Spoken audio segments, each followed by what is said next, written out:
minúsculos estão aparecendo no solo de regiões ricas e férteis. E na União Soviética, pela primeira vez, a imprensa divulgou, quem quiser que acredite, o pouso de um disco voador no país. Em Moscou e em toda a União Soviética, o assunto da semana foi este: o disco voador que apareceu na cidade de Voronezh. Os soviéticos estão falando livremente do assunto nas ruas. Os jornais, as rádios e a televisão, todos pertencentes ao Estado, noticiam sem nenhuma restrição o aparecimento do objeto voador não identificado. Tudo isso está sendo possível por causa da Glasnost, a abertura política. O mundo inteiro não comunista, já acostumado ao fenômeno dos discos voadores, também deu um destaque especial ao disco soviético, uma raridade no noticiário da imprensa. Em Voronezh, uma cidade de 700 mil habitantes, a história do disco voador virou tema obrigatório nas discussões de rua. Este homem está empolgado e diz que disco voador é um assunto que todo mundo gosta. E só agora os soviéticos estão podendo falar. Ele até mostrou o desenho de um disco voador. A novidade da semana aconteceu mesmo aqui em Voronezh, numa área afastada da cidade, perto de um conjunto habitacional, a mais de 400 quilômetros de Moscou. Muita gente diz ter visto o disco voador, mas foi um grupo de crianças que viu o pouso do disco, a menos de 50 metros. Os meninos disseram que era um objeto muito grande em forma de bacia. Logo depois do pouso, 3 seres extraterrestres, com 4 metros de altura e cabeça pequena, desceram, acompanhados de um pequeno robô. No dia seguinte, um repórter da TV soviética foi ao local e contou outra história incrível revelada pelos meninos. O mais velho deles, de 16 anos, foi desintegrado pelos extraterrestres e logo depois voltou a se materializar, quando a nave partiu. O menino Vasya Surin, um dos que viram o disco, diz que todos ficaram com muito medo na hora do pouso da nave, mas logo foram sentindo uma sensação de tranquilidade, de encantamento, diante dos tripulantes enormes e de cabeças pequenas. O pequeno Vasya Surin mostra as marcas deixadas pelo disco no chão, como se fossem marcas das sapatas usadas para o pouso da nave. O disco também deixou 2 pedaços de uma misteriosa rocha, que os cientistas já estão analisando. Vasya Surin, que já virou uma estrela na União Soviética e está ficando conhecido no mundo inteiro, fez um desenho do ET que ele e as outras crianças viram. E os cientistas, sem nenhum constrangimento, caíram em campo para descobrir se o disco voador de Voronezh deixou mais alguma pista importante para ser estudada e revelada ao mundo. Porém, casos ocorridos na cidade russa de Voronezh não podem ser tão facilmente explicados. Neste caso, havia pelo menos 20 testemunhas. Poderiam estar todas sonhando o mesmo sonho em plena luz do dia? Em setembro de 1989, algo aconteceu na cidade de Voronezh, 320 quilômetros ao sul de Moscou, que chamou a atenção da imprensa mundial. Durante várias semanas, estranhas luzes foram vistas sobre a cidade. Depois, em 27 de setembro, noticiou-se que uma espaçonave pousou em um dos parques públicos da cidade e de dentro dela emergiram 3 figuras de extraterrestres. Nada remotamente parecido com isto ocorrera antes em Voronezh. Antes de vir para a América em 1990, o jornalista ucraniano Paul Stonehill cobriu o caso Voronezh para a imprensa internacional. Os melhores pesquisadores de fenômenos anômalos de Voronezh, incluindo cientistas, geólogos e também alguns militares, foram imediatamente ao local. Logo em seguida, estavam lá no dia 3 de outubro estudando e coletando espécimes.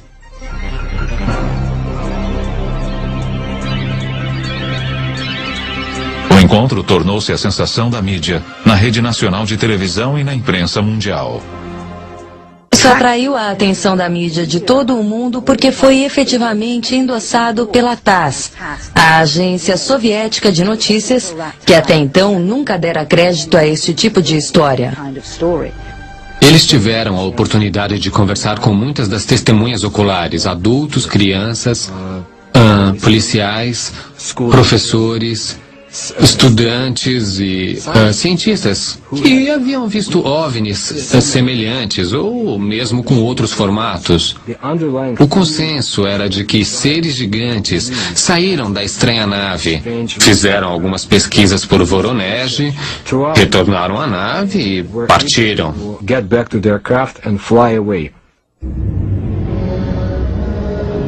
Pela primeira vez, tínhamos um grupo genuinamente grande de pessoas, todas concordando entre si ao descrever a aparição desses gigantes. Então não era um caso de simplesmente acreditar numa única testemunha ou não. Aqui não era possível deixar de acreditar neles porque eram tantos e todos dizendo a mesma coisa. Eu estava de pé, não muito longe da rua principal da parte sul do parque. E vi esse objeto voador a uma altitude aproximada de 200 a 250 metros. Ficou numa mesma altitude e não se moveu horizontalmente. Aquilo me despertou o interesse, porque não podia ser um balão meteorológico. Escutei um ruído agudo, talvez de alguma máquina de perfuração em operação, como se estivesse abrindo um buraco no chão. As criaturas começaram a sair. Não pareciam muito humanos. Eram muito mais altos que humanos. Eles tinham ombros, mas eu não via a cabeça. Ele era enorme, realmente enorme, maior do que nós. Era uma figura imponente. Em 1989, Sergei Makarov era um dos estudantes que estavam no parque de Voronezh. Lembro que uma multidão juntou-se em volta do lugar. Todos ficaram assustados, estavam pálidos. Eu fiquei perplexo. Denis Murzenko também era um dos meninos no parque naquele dia de setembro de 1989. Eu vi alguns vultos lá e também vi um homem estranho. Externamente parecia como qualquer outro homem, só que era enorme. Instantes depois ele subitamente desapareceu. Eu não tive dúvidas de que o OVNI e os gigantes eram de verdade, porque eu os vi. Mas algumas vezes, quando me lembro, me parece uma espécie de conto de fadas.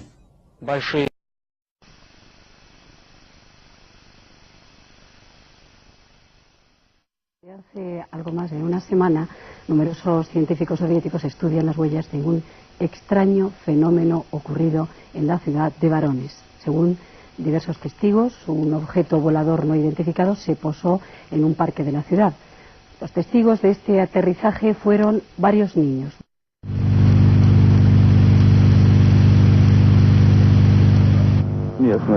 Значит, он наблюдал с группой товарищей, как объект завис в районе. Slava Martynov, piloto de aviación, ciudadano de Voronezh, dirige junto a un grupo de especialistas en ovnis las investigaciones sobre los extraños sucesos ocurridos desde finales del mes de septiembre. Los testigos vieron junto a la nave una gran figura, de gran estatura, que tenía 3 ojos. El ojo central giraba como un radar.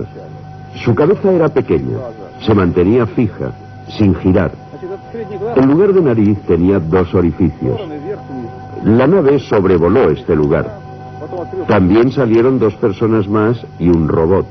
Dicen que era un robot por sus movimientos mecánicos. Les faltaba naturalidad a sus movimientos.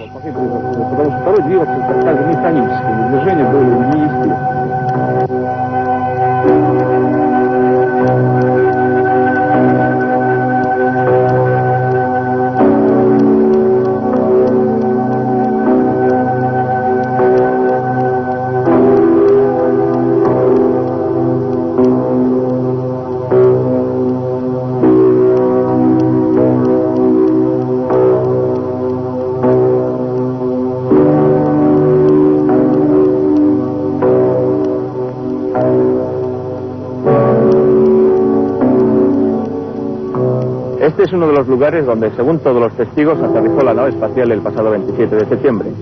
Ni la lluvia ni los curiosos han conseguido todavía borrar todas las huellas dejadas por el platillo volante. Это место, на котором остались следы от...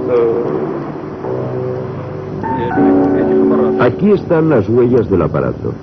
Tienen forma de orificios circulares cuyas dimensiones varían entre 150 y 200 milímetros. Son 4 huellas que forman un rombo.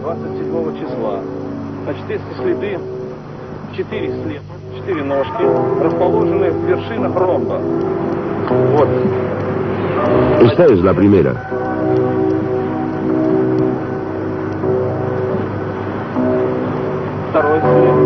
Aquí está la segunda.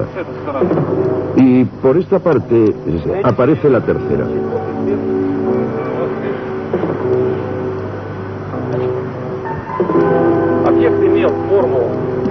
La nave, según los testigos, tenía forma de melón alargado. Medía unos 15 metros de largo.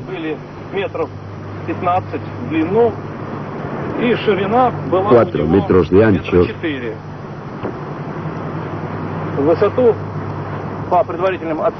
Y unos 7 metros de altura.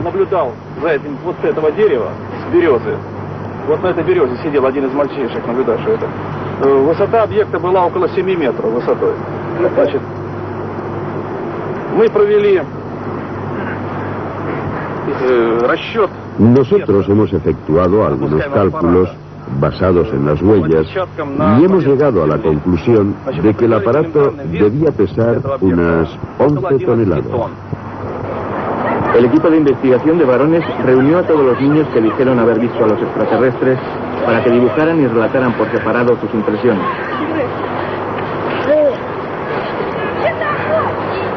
Valodia Starchev, de 12 años, pudo observar a las extrañas criaturas desde una distancia de 5 metros. Но они вышли, я как залез на дерево, я как-то стал недвижимым, как так стал.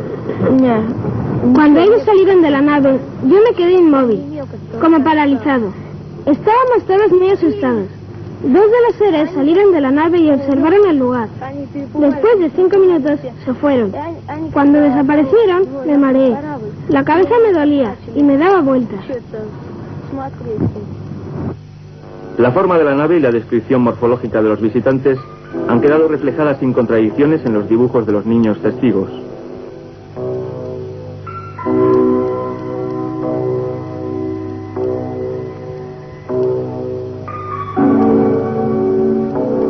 Todos ellos coinciden también en que en el exterior del platillo se podía observar claramente un signo idéntico al que aparece en un ovni fotografiado en 1967 en la localidad madrileña de San José de Valderas.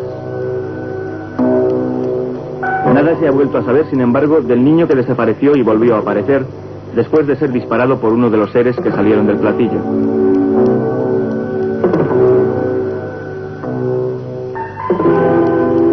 Técnicos del Departamento de Interior local han realizado mediciones de radiactividad en el lugar del aterrizaje de la nave. Las radiaciones recogidas superan en el doble a las emitidas en cualquier otra zona del parque. Todo el equipo de la Cátedra de Física Nuclear de la Universidad de Varones se encuentra también ocupado en el estudio de las muestras recogidas en el punto del aterrizaje.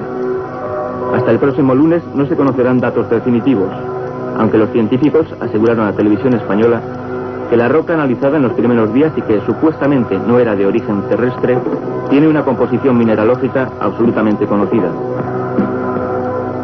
Las especulaciones se han disparado sobre la elección de esta ciudad como objetivo de los presuntos viajeros de otras galaxias. Los más osados creen que su interés se centra en la fábrica de aviones Ilyushin, radicada aquí. En cualquier caso, la prensa soviética batió el récord de agilidad al informar con solo 5 días de retraso sobre unos hechos que en épocas de la pre-perestroika habrían sido quizá ocultados. Hasta el programa Vremya, el principal informativo de la televisión central, dedicó un reportaje a los marcianos de Varones.